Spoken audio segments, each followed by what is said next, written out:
crazy week this week. Great announcement from IBM. Finally, they're pulling a complete 180 after a year of AI-induced hiring freezes. Everyone's cutting grad jobs, cutting like the bottom rung of the ladder. They're tripling their intake of grads.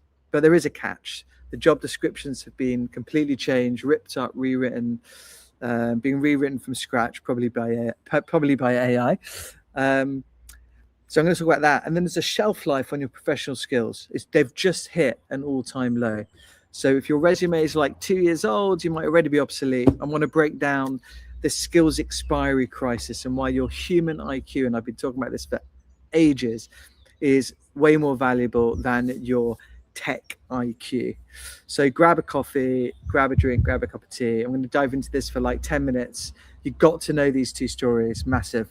So let me talk about the IBM, because IBM have bucked the trend. Let me share my screen and just show you for context this article. So it's been all over. This is 17th of Feb. So it's a few days ago. IBM, and this is in the US, IBM plans to triple entry-level hiring in the US in 2026. That's this year, even as AI reshapes the kinds of jobs available to new grads.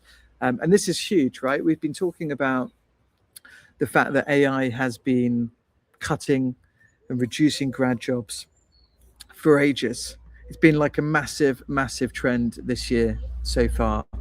And it's been devastating. A lot of people have gone to uni, they've come out with the promise of higher pay and better jobs and all of that stuff. It's not happened for them. But this is really interesting. So the narrative has been AI is coming for the junior roles, entry-level roles. IBM has flipped it. It's great that they've announced this hiring trend. So the reality is that IBM aren't necessarily hiring more people because they've got more work.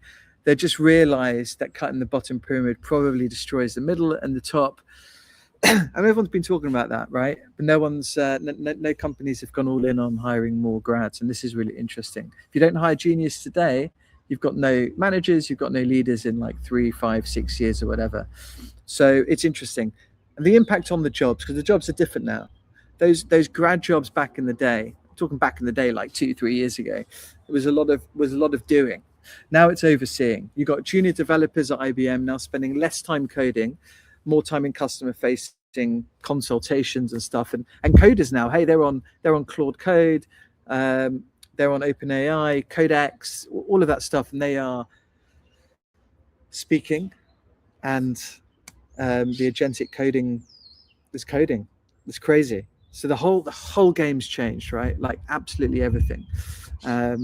A lot of people, it's a difficult moment. I spoke to quite a few coders last week, like senior coders, and they're like, just they've spent hours coding. They love coding, and suddenly now it's just, they jump on their phone, they can jump on whatever, the computer, Whisper Flow, and you can just say, hey, design me this app, code me this stuff, and whatever. Really interesting stuff. So I wonder whether we're going to see more companies like IBM, more of these big, traditionally large grad recruiters also do that. Is there going to be a little bit of a poaching war?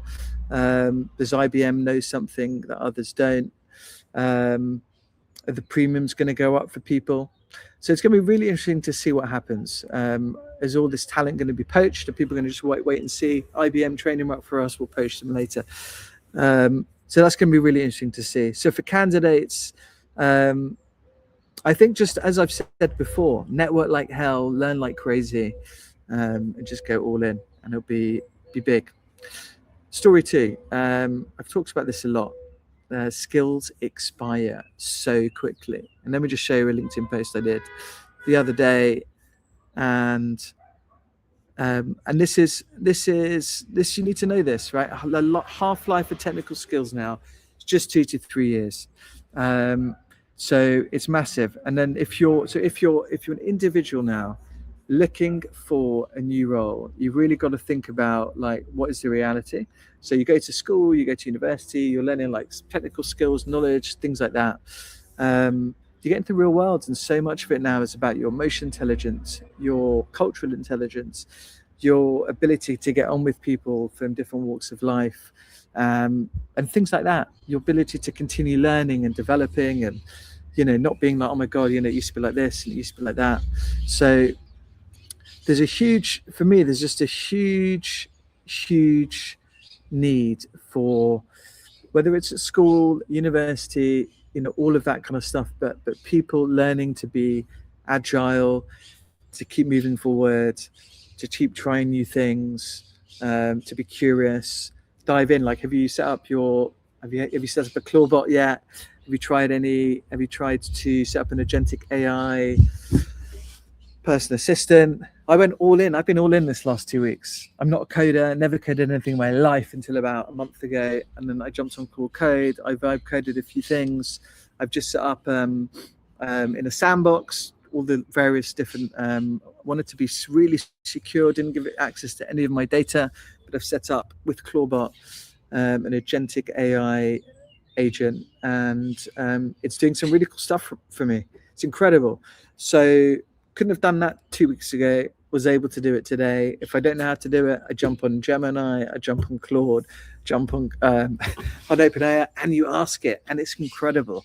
And these are the things you've got to do now. It's not like, oh, I don't think this is going to happen, and oh, the security risks, and oh, this and that.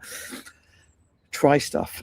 And by the way, I mean, I think this right now is still human skills and human stuff is just still paramount. I mean, for me in exec search, it's about the human element. It's like people buy from people, so when you get searches, it's the relationship game. When I'm headhunting candidates and calling people who are in a perfectly good job and super happy, and I call them and we have a chat, and this is the human stuff, right? Just the storytelling, understanding what people want, just feeling out the vibe. Will these two humans fit together? Will they get on? So some of this nuance of exec search and what makes really great search consultants, this kind of human stuff, the magic stardust, the personality, the vibe. So that's not going away. That's definitely not going away. However, being able to use all of the amazing tools available, whether the tools now or tool yesterday or tools tomorrow, like, you just got to be able to use absolutely everything to be more efficient, to do your job better, and not, for me, lose sight of the fact that and my job certainly is very human centric, right? But there's so many different jobs around, of course. So whatever you're doing, I think it's just so important to try new things and just be aware of what's going on. And I mean, maybe you'd have to set up an AI agent, you'd have to set up something like that, but you've got to be in on it. You've got to know about it. You've got to understand what's going on. It could create jobs. It could create something for you in the future. I mean, all of this stuff. So go all in. Don't bury your head in the sand. The train's left the station now. So really important. That's all I've got for you today. Hope you found it useful. Please subscribe in all the usual places. Share it with all of your friends. I hope you find it useful. If there's anything you want me to chat about, DM. Always happy to chat. See you soon.